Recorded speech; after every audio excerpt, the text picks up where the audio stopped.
علیکم ورحمۃ اللہ وبرکاتہ۔ 10 محرم عاشورہ کے دن کی سنتیں۔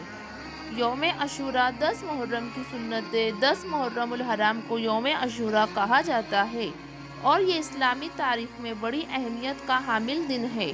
اس دن سے کئی اہم واقعات وابستہ ہیں اور نبی اکرم صلی اللہ علیہ وسلم نے اس دن کچھ اعمال کی خصوصی ترغیب دی ہے۔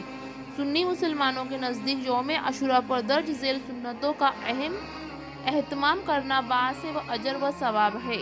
نمبر 1، روزہ رکھنا۔ یوم عاشورہ کا روزہ سب سے اہم سنت ہے اور اس کی بڑی فضیلت بیان کی گئی ہے۔ یہ روزہ پچھلے ایک سال کے گناہوں کی مغفرت کا باعث بنتا ہے۔ روزے کے لیے چند صورتیں ہیں۔ 9 اور 10 محرم کا روزہ یہ سب سے افضل طریقہ ہے۔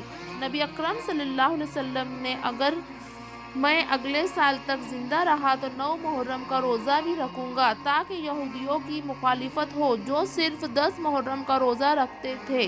10 اور 11 محرم کا روزہ۔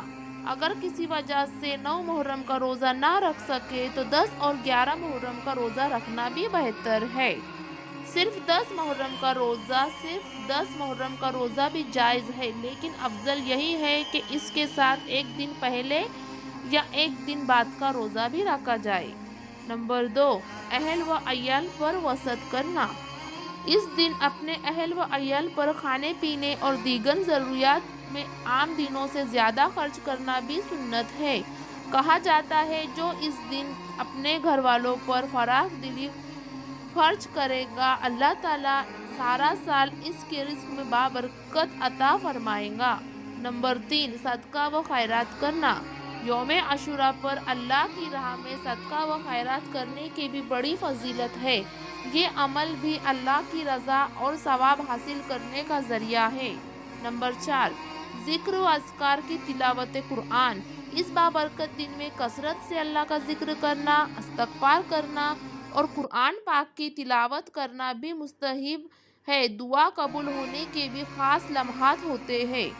اہم نوٹ: یہاں بیان کردہ سنتیں بنیادی طور پر سنی مکتبہ فرقے کے مطابق، جبکہ شیعہ مسلمانوں کے نزدیک یوم عاشورہ بنیادی طور پر حضرت امام حسین رضی اللہ تعالیٰ عنہ کی شہادت کا دن ہے اور وہ اسے غم اور سکھ کے دن کے طور پر مناتے ہیں، جس میں ماتم اور نوحہ خوانی شامل ہوتی ہے۔ اس لیے ان کے اعمال اور رسومات سنی مسلمانوں سے مختلف ہوتے ہیں۔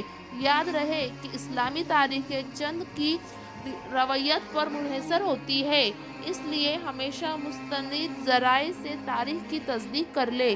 اللہ تعالیٰ ہم سب کو ان مبارک اعمال پر عمل کرنے کی توفیق عطا فرمائے، آمین۔